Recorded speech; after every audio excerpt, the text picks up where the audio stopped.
Kinokondena po natin yan nangyari dyan sa Tarlac, no? At lilinawin ko lang po, hindi po ito service-related na double murder, no? Ito po ay, kung hindi tayo nagkakamali, ay isang away daw, no? Tungkol sa pagposisyon sa lupa. So, ang pulis pong yan ay hindi po pwedeng mag-invoke ng kahit anong depensa na may kinalaman sa kanyang katungkulin ang kanilang ang pagpatay na yan. At ito po ay tatratuhin ordinaryong murder cases, no? At iimbestagahan, kakasuhan, lilitisin at papaparusahan po natin yung pulis na yan. No ifs, no buts. Magkakaroon po ng katarungan dahil nakita naman po natin ang ebidensya ng pangyayari. Hindi po yan po protektahan ng presidente, kinokondena po natin yan. Sir, based po dun sa initial investigation ng PNP, meron po bang previous cases si Police Senior Master Sergeant Nuesca? Yung sa Parañaque, Yes, sir. Yeah, meron siyang previous cases na nakuha. Meron siya, pero karamihan doon ay na dismiss na at na serve na niya yung penalty. So we discussed it with the RD doon sa kanya. May mga previous cases siya, no? In 2019, meron siyang grave misconduct, okay? But that was dismissed, okay? On that was May. On December 2019 ulit, another grave misconduct, dismissed din ulit, okay? So, meron siyang na non-appearance in court duties, dismissed din. That is 2016. On 2014, meron siyang yung lace grave, no? Lace grave, nagkuhan siya ng 31 days suspension. Pero 2014 pa yon. 2013, another lace grave, drop and close. So isa lang yung meron siyang imbestigahan siya 1, 2, 3, 4, 5 times. Isa lang yung case na natuloy at nasuspend siya ng 31 days. The rest ay drop and close based on the record submitted with me by the RD Pro 3. Sir, ano po yung kaso niya doon sa dalawang naunang grave misconduct? Okay. Ang case niya doon, which was being investigated by the IAS, is homicide. Okay? The latest case niya was committed on December 29, 2019, homicide. The first homicide case niya is May 9, 2019. Lahat po to ay puro po case dismissed po to lahat, no? Because of lack of evidence and witnesses to pursue the admin cases. So more or less, ang criminal din ay wala rin na i-file against sa kanya. So, sir, anong panuntunan mo, sir, sa mga pulis na may mga kinakaharap na mga kaso?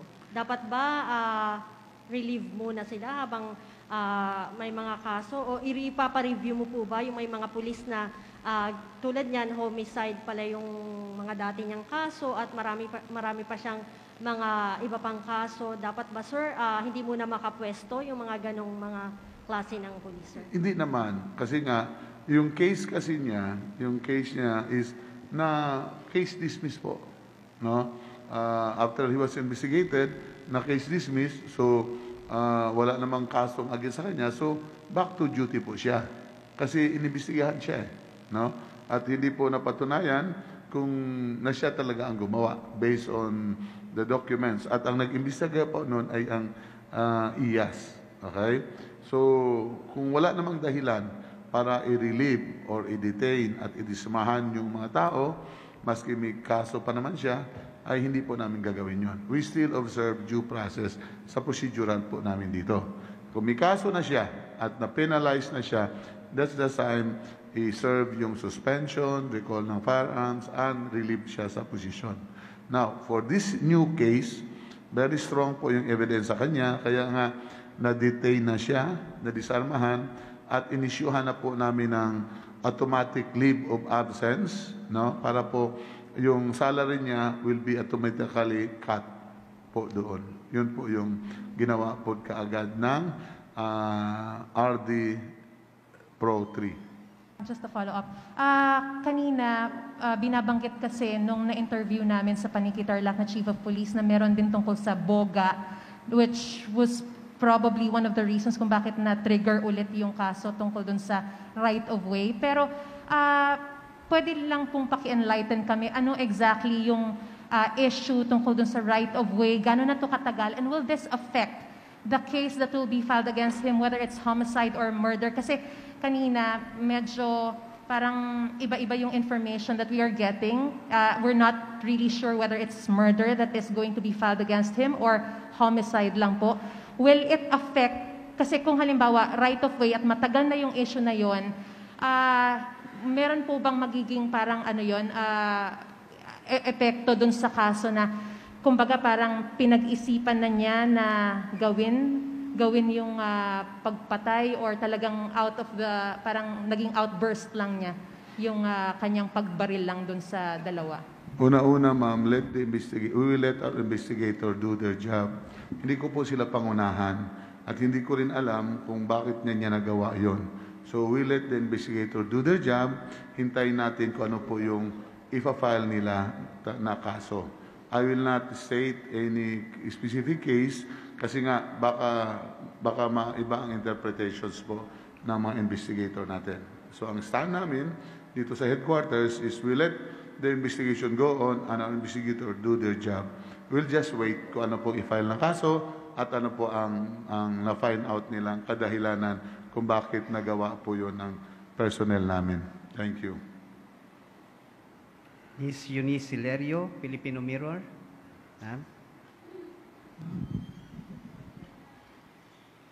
General, good afternoon. Follow-up question lang po regarding po kay Nuesca. Kanina po may nabanggit po kayo na anger management. Sa pagkakataon pong ito, magkakaroon po ba ng repressor ang mga pulis para nga po maging mataas nung antas nung pagmamanage nung emosyon para hindi na po maulit ito? Yes, actually, kaya nga sabi ko nga kanina, kasi bago nagpunta kami doon sa inaugurations ng emergency health treatment, na doon yung neuropsychiatrist namin, na-discuss namin yon kung bakit may mga gano'n na insidente.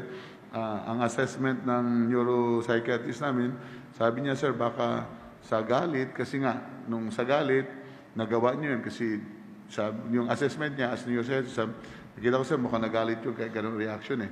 But nung bumaba na yung galit niya, he surrendered peacefully.